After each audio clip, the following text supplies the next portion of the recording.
TV personality, author, as business owner of the big group with your husband Bruce, you're a corporate powerhouse. With the events company, you're the pin-up woman of the party scene, and even more impressive in our eyes is the fact that you're the pin-up woman when it comes to supporting fellow philanthropists and foundations. A modern-day Martha Gardner. Or Stuart. And we can't leave out a Real Housewife of Melbourne. Welcome to the Hidden Philanthropist, Chyka Keebaugh. Thank you so much for having me. I'm excited. It's nice. It is exciting today. We've got so much to talk about. We do. Firstly, thank you for giving us your time. We know how busy you are. An absolute pleasure. Absolute pleasure. Incredibly decorated corporate career. You're a household name in all of our lounge rooms. Chyka has been in the public eye for much of your adult life. I know. It's so funny. I'm leaving listening to you say that going, who's that girl you're talking about? Who's this crazy woman? Who's this old bag? Oh, it's me. And look, I've already said there's so much to talk about. You do have an incredibly decorated corporate career, and we'll unpack that today. I really want to dig down into the philanthropic work that you do, because I think that you're well recognised for a lot of the amazing things you do, but you do so many more amazing things that maybe don't get talked about. So definitely focus on that. Pre-Chyka, as we know her, what was life like? What was your childhood like? How did you become this dynamic superwoman that you are today? That is actually my favourite question, because I had two amazing grandmothers, and my mum and dad travelled a lot. They spent 10 months of the year travelling for dad's work. So these two amazing women in my life who were completely different. My mother's mother was this incredible homemaker. So she taught me about how to make the perfect shortbread, how to make a bed, how to fold a sheet, how to, graft a rose, all that kind of thing. And then my father's mother, she was a naturopath and she was an iridologist. And so she was very much into natural things, and she was very kind and, very compassionate. And I think I had this really beautiful balance between these extraordinary women who I have to give credit to everything, because they were my inspiration. You've obviously got an incredibly kind heart now and a generous spirit. Was that always the case? Were you always like that as a child? I think I was that little girl in the garden playing with the fairies and making my own, little skincare products. And, I was always the one in the playground, if someone was being bullied or, needed to be helped off the floor because they'd had an accident. So, yeah, I've always sort of played that kind of motherly role. And even with my own sister, because mum and dad were away so much, I was very much the person that looked after her, made school lunches, got her organised. So, yeah, I think it's just who I am. Yeah, and looking around your home today, it would be fair to say that they were obviously fantastic influences in your life, because you're amazing at what you do. One of the questions that I get to later, and maybe this has changed as you've gone more into your corporate life, but I'd always like to find out, did you have a mentor when you were young? And then have you already answered the question? Was it your grandparents? Well, it's really interesting, because when I was growing up, there was no such thing as a mentor. We didn't have people that we could actually go and talk to who were already in the industry. And like when I started in hospitality, when I was at school, I knew I didn't want to go to university. I knew that I loved entertaining. I loved when mum and dad were having dinner parties. I was the one setting the table. Mum wasn't really much of a cook, so I did all the cooking at home. And I really... yes, had these amazing women who supported me, but I never looked at them as someone that would be the people that I would go to talk about if there was a situation.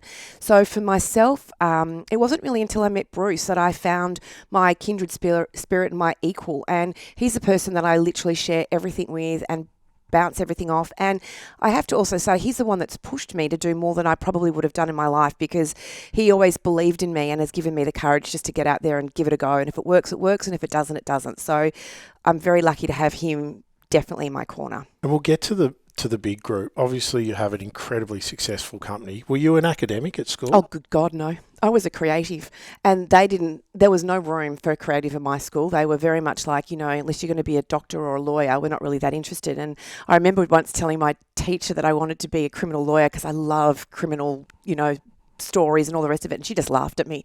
So I didn't even know that there was such a thing as an industry that I could go into that was what I do now. And I think it wasn't until mum and dad had a dinner party one night and Peter Rowlands came. I don't know if you know who they are, but they're a big they were one of the biggest caterers, particularly in the 80s and the 90s. And I watched this team of people come and completely transform our home. They took all the furniture out. They brought in 5 tables and chairs and napkins and placemats and flowers. And I watched this whole thing unfold. And then at the end of the night, everything was packed up and taken away, and I realised that's what I wanted to do, and that's the world I wanted to sort of play in, and that's really how it all began for me and how I met Bruce, and, the rest is history. How did you meet? Obviously, that was that cornerstone or the key moment that you knew what you wanted to do. When did you meet Bruce? I met him at Roland's going up to Queensland to do a job for Christopher Skase. So he was going up there all the time every week, and the girl that usually went couldn't go, so I went. And that was it. We got on the plane, we started talking, and I don't think we've ever stopped. In your corporate world now, you've got, the big group is a 30-year company, 1,600 staff, ever evolving, I would imagine. You've touched on when it started.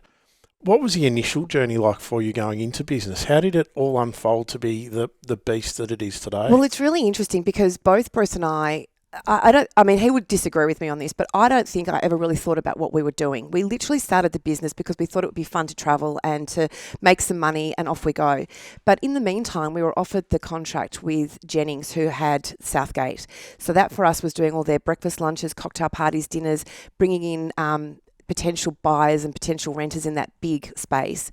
And then we got asked to do the opening event. Jennings being Jennings Homes. Yeah, so they did the whole thing. Yep. And so they asked us to do a party for 6,500 people. Now, Bruce and I were 23. We were getting married 3 weeks later. We had to rent a space because we just didn't have a kitchen big enough. I was running the kitchen, and we had all these other people coming in. We had friends and family that came in as waiters and waitresses. And it was like this, we just knew and believed in ourselves so much. And I'll never forget when they handed Bruce the check to, pay the balance. They were like, "Have you done this before? And how old are you both?" And we said, "We're 23. And they were like, "Oh my God." But we believed in what we were doing.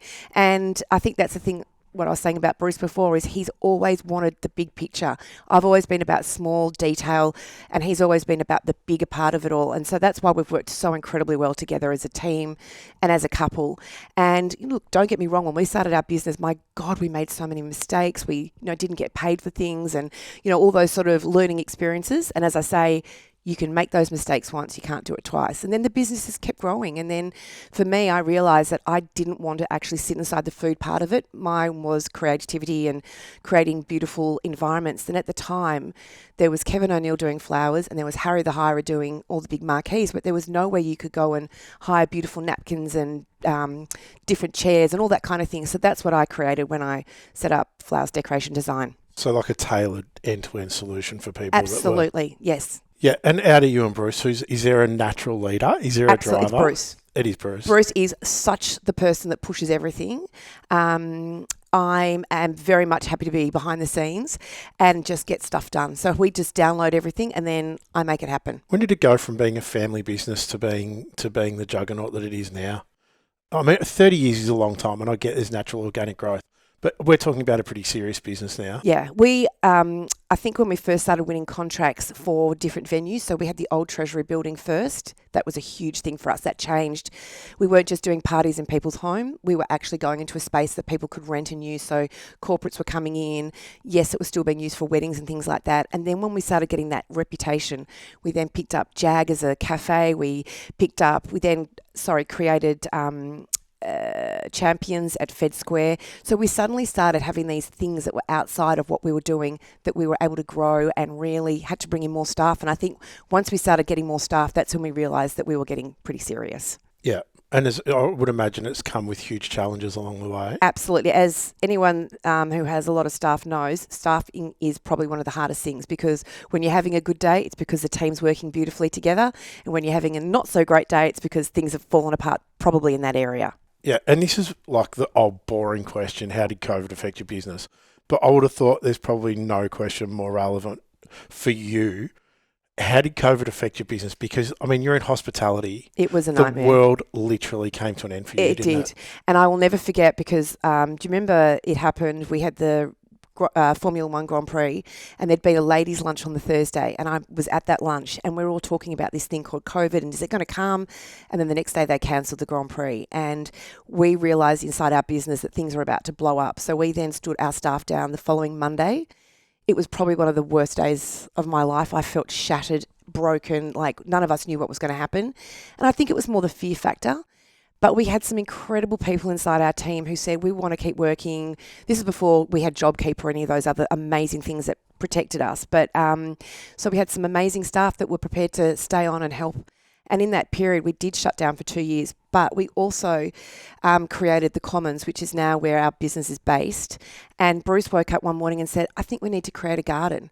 And the Commons was the old Belgian beer garden. So it was pretty much just cement. And we actually got everyone in and we created this beautiful environment. And that then became this next part of our storytelling. And Bruce was extraordinary on social media in protecting everybody in the hospitality industry, fighting for things, answering questions. He was like, here's a problem, but here's a solution. So it was a really tough time, but I think it gave us an opportunity to stop. We really thought about our business. We thought about where we wanted to go.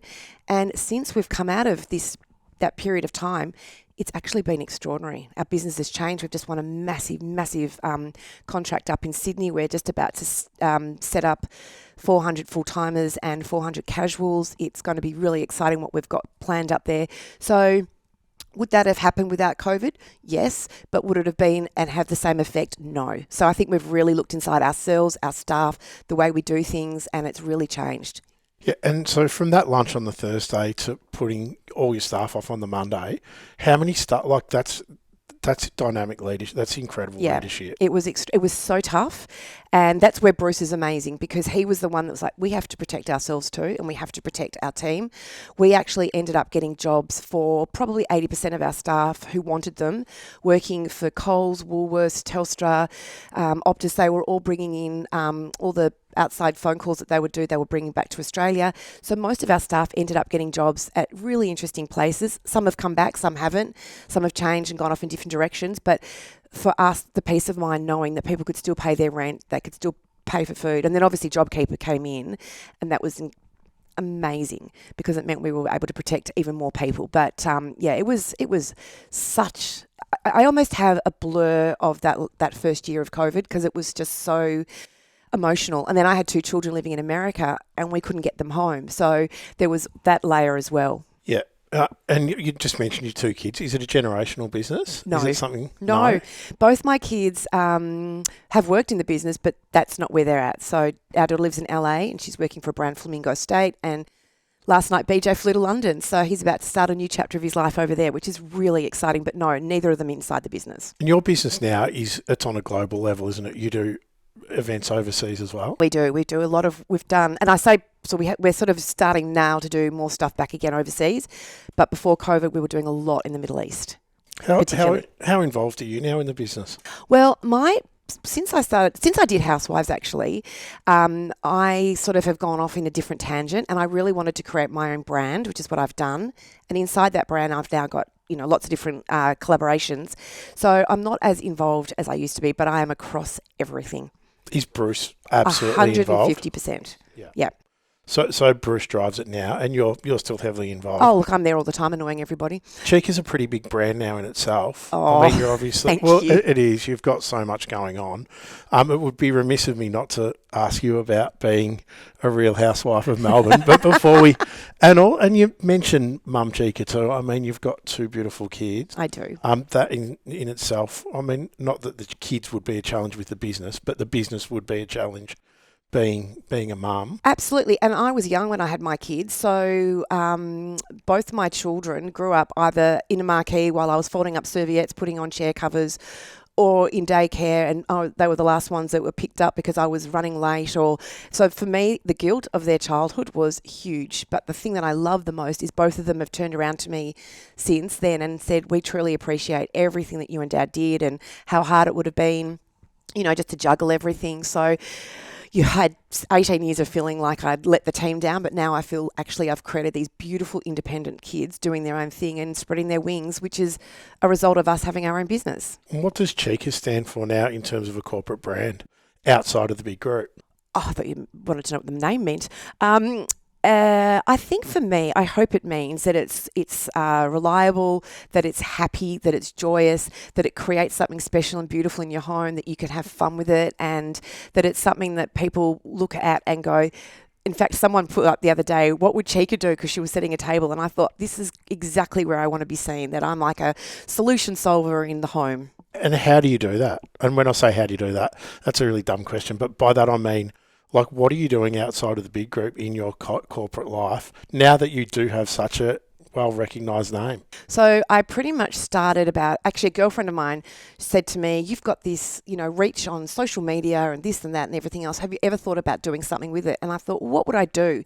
And she said, why don't you do a blog? So I started doing a blog. I now call it an online magazine. So for 8 years, I have literally been uploading weekly content on everything from how to decorate, how to, use lemons in your home, how to change a bed, how to fold a sheet, all that kind of thing. They are genuine things that I live my life by. It's not made up. It is my true organic person that I take back to my grandmother who taught me all of those things that at the time I didn't realize was actually going to become my life. And with my 2 books that I did, it was very much incorporating, I wanted to make being a homemaker and being in your own home something really special. And the great thing about COVID was we all realized how important home was.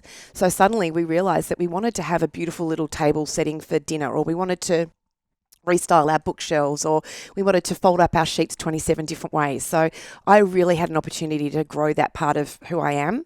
And before Housewives, I'd done 4 years on Good Morning Australia, and that was my segment. So I talked about the most ridiculous things, how to create, 7 different things with pumpkins. Who knew? COVID as well for you, although it had massive challenges for the big group, it probably created a new captive audience for you because you had all these people that had the handbrake pulled on. Absolutely. That all of a sudden were watching more TV, were reading more magazines, were spending more time on the internet, were completely involved in house improvements and decorating and all of these things. So, I mean, what a time to push and you know brand. what? It was. I remember one day I was sitting around thinking, what am I going to do? And I put on social media, if anyone's got a question about something they want to do in their house and they don't know how to do it, message me. I think I got over 1,000 messages from people going, here's my bookshelf, what would you do? Here's my room, what should I do on that wall? And I realized that people just want to be sharing their things and they want someone to guide them. And even now I have women message me about, it's my daughter's wedding, who should I go to as a brand to, wear a dress to the party, or what do you do for your skin? So I love that people are actually asking me questions on everything. It makes me feel really, really good. And yes, COVID was definitely a time that I particularly wanted to be incredibly positive because there was so much doom and gloom and I felt there was so much anger. So I made sure that every single post I put up was something that had a positive, whether it was going outside and looking at a tree with a leaf falling to the ground or a new flower blooming, or just the smallest things, just to give people the opportunity to go, you know what, there is still good and we need to acknowledge and take that on board. So with the big group, I mean, you've obviously had corporate recognition and a huge amount of corporate success. You then go on to do your blog and the TV show you're on. And well, what I want to ultimately arrive at is that you've now got this really powerful brand in your name, and that creates amazing leverage. And some people take that leverage and do really amazing things with it, which you do. And we will get to that. And that's the philanthropic work that you do. A big part of your brand recognition was the Real Housewives of Melbourne, wasn't it? Yes. Was it always something from day one that you wanted to do? No. Well, it was really strange. I was away. We were in Thailand. I got an email from someone, Lisa, and who is now my very good friend, and said, we're casting for the Real Housewives of Melbourne. Would love to have a chat with you. And I thought genuinely that they wanted me to give them some names because they thought I knew lots of different people and I could actually help. But no, they wanted me. And I was actually slightly surprised because up until that moment, I'd always been a behind-the-scenes person. And I had never really been the front person. It was always very much about Bruce. And that was a very happy place for me. I was really comfortable. But I also am a massive believer in life that when opportunity comes your way, you either walk through that sliding door and embrace it, or you shut the door and never have a regret. And I was 45 at the time, and I thought, I actually want to give this a go. This is something that I think could be quite fun. And of course, it was sold to me that it was going to be a show about 7 women who were all working and their relationships and how they all formed. Well, it was a little bit more negative than that in some aspects of it, but I loved the opportunity of it. And honestly, it opened my world up in such a huge way, particularly in America. Like, that show was huge there. So, I'd go to America to see my daughter and people would know who I was and I'd be like, what? So I loved the experience, and I always knew I was only going to stay for 3 years. I never wanted to go longer because it was very all-consuming, and I knew that for myself I wanted to do other things. It wasn't really, it was fun, but it also got to a point where I was like, I need to do other things as well. How did life change for you? Hugely. Oh, I imagine it would have. Hugely. Yeah. Like, you literally became a household name. Well, you'd walk down the street and everyone thinks they know you because they've seen your life on television. And they, would say, how's Chessie? How's BJ? How's Bruce? And it was sort of like, oh my goodness.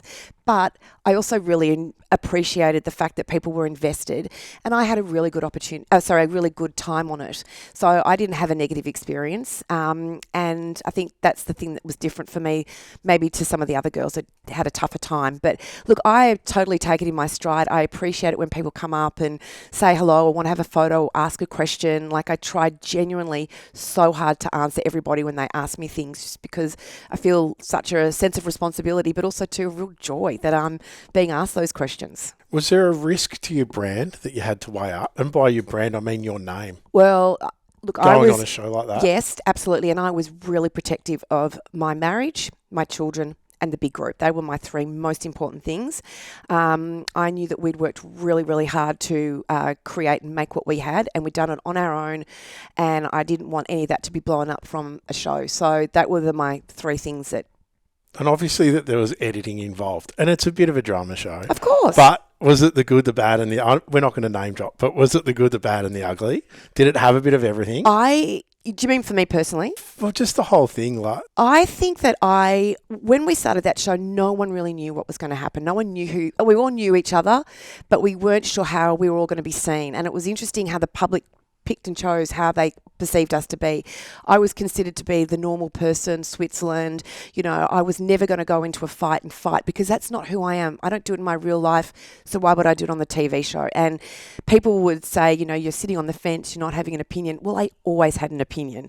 It just was, I'm not going to get involved in your fight with somebody else because it's not my place. And I think people liked the fact that I represented probably how most people feel. I didn't need to be in the drama for it to be important to me. Have you all come out of it friends? It's funny. I caught up with some of them the other day, some of the girls, and we had a really great time. We all do very different things now. Yes, we're all, you know, there's some that I love more than others, but it's actually the production team that I loved and really had a great relationship. And I suppose that comes down to my hospitality background, because I'm always been in the background with, you know, the hirers and the lighting guys and the sound and all the rest of it. So that was my natural place to gravitate to. So something amazing that you've done, and not everyone does, is that you've had this corporate success. You've then gone on to create a brand for yourself, and you're now leveraging that into the philanthropic space, which is what I want to talk to you about today, because you do some amazing work. And of course, everyone knows who you are. They do. They know who you are, but they don't necessarily know what you do behind the scenes. And that's what I want to talk about. Well, it's today. very interesting, because people think when they watch you on social media that that's all you've done, and they don't realise that one photo is a snippet of a day. So there is so many more hours in a day than what gets shown, and it's interesting how people just have such different ideas about it. So yeah, it's a good question. So what does the philanthropist, what does Chyka the philanthropist look like? There's a couple, and it's easier if I talk about something, because you do so much. And then we can break it down from there. But you support Asylum Seeker, the Asylum Seeker Resource Centre, Bright Spark, Seek Volunteers Australia, St Kilda Mums Food Bank, and we don't need to talk about it, but I'm just saying this is the extent of the philanthropic Chyka. Buy local, you're an ambassador for Sacred Hearts Women's Missions House, and how we came to fall in love with you was obviously through Moira Kelly. Yes. And the amazing work that Moira does, and you are an ambassador for Moira Kelly's foundation, Creating Hope. There's a lot there to unpack. Where did the passion for helping others and philanthropy start for you? Well, my father's sister was born with quite a few disabilities, and I think as a child growing up, I had that in my life, and I saw that as just part of our normal life. It wasn't anything special, but I realised it was special, because I think when you have someone in your life with a disability, you realise that, you know, it's hard, but it's also so incredibly important to, I don't know, be on board, understand. So that was my natural thing, and I feel so incredibly blessed and lucky that I've had the life that I have, which I've created and, you know, made happen. But I always feel such a huge sense when people come to me and ask me to talk about whether it's ovarian cancer or breast cancer or any of those other things, that if I can say something that helps or does something, then that's a really positive thing. And I'm a massive giver. If you ask me for anything, I will give you everything, because that's just what I really genuinely want to be that person. So it's never been a hard thing for me to do. And I love listening to people's stories. And, you know, out of COVID again, my two big learnings were listening and taking the time to really take on board what people were saying. And so getting that opportunity to hear other people's stories and be a part of it, I think is a complete and utter honour. I feel blessed. Obviously, through everyone knows, and I'm not saying something that's not public knowledge. You're obviously a well-to-do family. You've got a very successful business, but the one thing you don't have is time. And the fact that you give time is even more impressive. It's like there's people out there that have a lot of money and they give money, but they don't give their name, they don't give their brand, they don't give their reputation, they don't give their time, and you do all of that. And time is a really important thing because we can all do that. We've all got spare time in our day that we can actually help whatever it is, whatever foundation. And I feel that, whatever age you are in life, there are things that have affected you, mental health, cancer, whatever it is. So if you can give back in any way, shape or form, it's actually so unbelievably important. And going through the list of charities that you support, obviously foundations that support women and kids are really important to you. Yes. Talk to me about that. Well, actually, the thing that's probably the most important thing with all of this is my father was responsible for getting Starlight Foundation into Australia. So he was on the original board. So I was part of the Young Starlight Foundation when I was probably 21, 22. So I think that gave me my first opportunity to see how amazing giving back, raising money, what it can do, how huge it is. So for me, that was the starting point of it all, really. And I've just always loved anything that helps, particularly women and children. I think they're probably two areas that are really close to my heart. And I think, the more we can do, the better. What are some of the foundations that you and Bruce do support? Oh, look, honestly, I couldn't even tell you. There's so many of them because we literally do so many charity events. We do so much. There are obviously things that we do more for, like the Children's Hospital was a huge thing. We had BJ in hospital when he was a baby, so that was always a big thing for us. And we try every year to really specifically choose things that work. We're involved with Collingwood, so we do a lot with the Collingwood Football Club and their different charities, the Salvation Army. Oh my God, there's so many. What's the Collingwood Footy Club's charity? The Magpie Nest. The Magpie Nest? Yes. They do some amazing work. So Christmas Day, we're all in at the Glass House feeding the different people from the Salvation Army, and it's amazing just to see all the different people come together, whether it's food suppliers or just someone to be a pair of hands to serve. But they're incredibly philanthropic. They've got homes, they've got lots of things, but Salvation Army is really one of their main charities that we love. That's the guard dog. That's my baby. It's the baby. One thing that has really surprised me is that going on this journey I'm on and going and talking with so many people in the philanthropic space. Nah, it's cute. Are you sure? Yeah, don't stress about it. One of the things that I've noticed on the journey I'm on, because obviously I'm going around at the moment talking to a lot of people in this space, and they know you and you know them and you know them really well. So it's not just this surface level. You're going deep. You go deep. Yeah. I mean, you know these people. You're an ambassador for Moira Kelly. She is the queen. The queen. Yeah. Well, do you know what's really funny?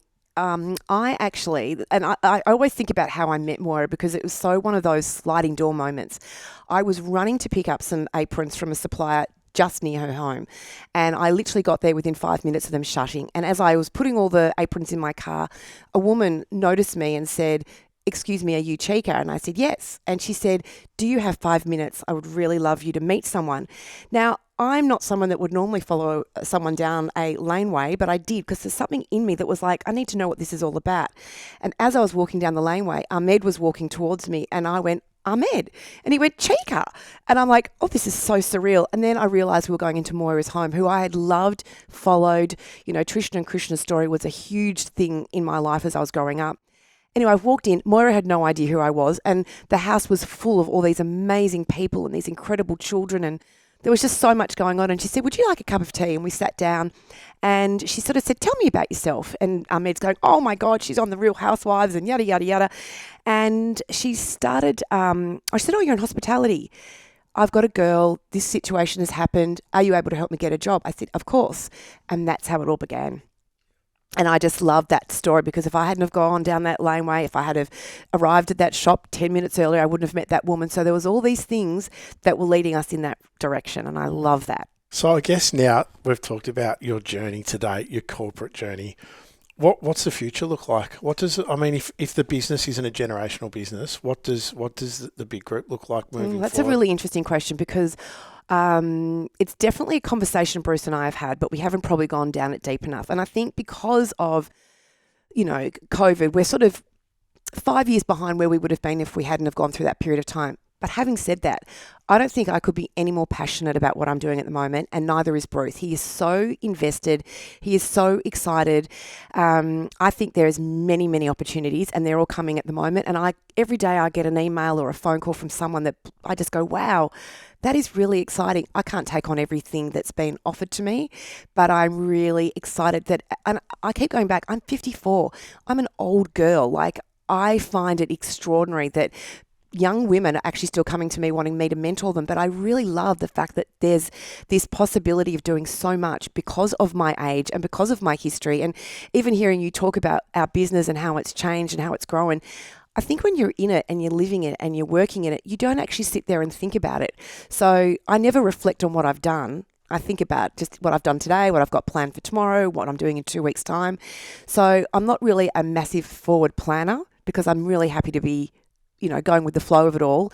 And I also never know what's going to happen. And I think if you plan too much, it doesn't always go the way you expect it to. Bit of living in the moment. Always living in the moment. Yeah, and you mentioned something then about mentoring people coming through. Is that something that you will take on board? Absolutely. And I do now. You will make an amazing mentor. You have so much experience and such a depth of experience in a vast a range of fields. Well, it's interesting because I feel that so many young women particularly feel that if they get a mentor in their life, that they're not going to make a mistake and therefore life's going to be easy and perfect.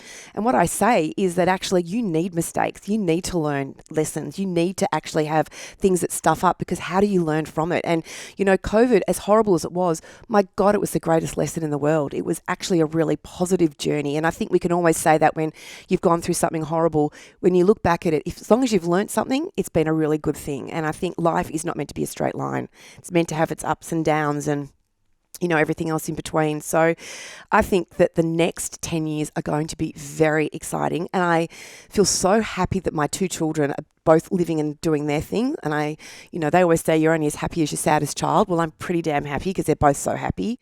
And now it's really time for Bruce and I to concentrate on what we're doing and enjoy it. And I feel very much like I need to be a support to Bruce, like he's for me. So I think we're in a really happy place and a really good place. And, both Bruce and I are great communicators. We never, if there's a problem, we talk about it. We don't let it fester and grow and become this nightmare. And I think for us moving forward, that's all we can do. Travel more. Now you're in. I was about to say, is there a time when it's going to be Bruce and Chyka's time to just chill out and relax, or are you just too driven for that? I think we're really driven at the moment.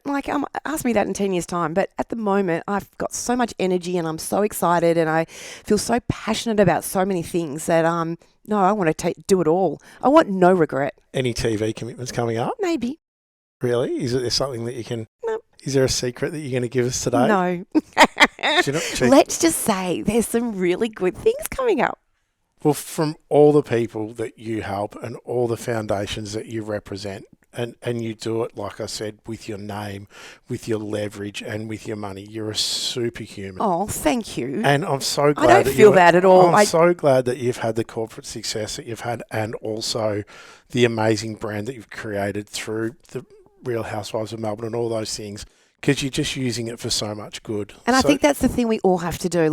Even just kindness. I think kindness is one of those underrated things that we can all give and do. And, it's watching out for everybody and just being a part of living in society, watching what's going on and being a part of it and not just a viewer of it, just being in it. And, I look at some of my friends who probably don't do enough and could do a whole lot more. And I think it gives you such satisfaction when you can walk away from a situation and you've done something positive. So, it makes my heart sing to know that the littlest thing I do can actually have a big impact. Final bit of advice for people that don't do anything yet but are willing to and wanting to. How do you get involved? Well, I think it's working out what your passion is. What is it that you're actually interested in? Who do you want to help? And what do you actually physically want to do inside that? Is it working for a homeless shelter? Is it working inside, a motivational thing for young women? I know, for example, during COVID, mental health was a really big thing for us, particularly in the hospitality industry. And we learnt so much from that as well. So, deep diving into different things and asking questions, even if you go to a couple of different places and they're not right for you, but just find out a little bit more and then see what works for you. And I also think talking to friends, it's interesting how many of your friends have got things going on that you don't know about. And you might find that there's an interest there that you can be a part of or help or do whatever it is that you can do. But so small little things, those small little footsteps that grow into something bigger. And, maybe when I'm in 10 years' time and I have got more free time, I will literally sit, bigger in something else. But, who knows? I'm really excited to hear that you're going to be mentoring people, because it'd be nice to know that there's going to be people coming through with the same attitude that you've got. Oh, thank you. And from all the charities and foundations that I've been out involved with, and they've spoken about you, and from all the people they help, thank you so much for everything you do. Oh, that's so nice. Thank you. Well, it's my absolute pleasure. I love it. Thank you.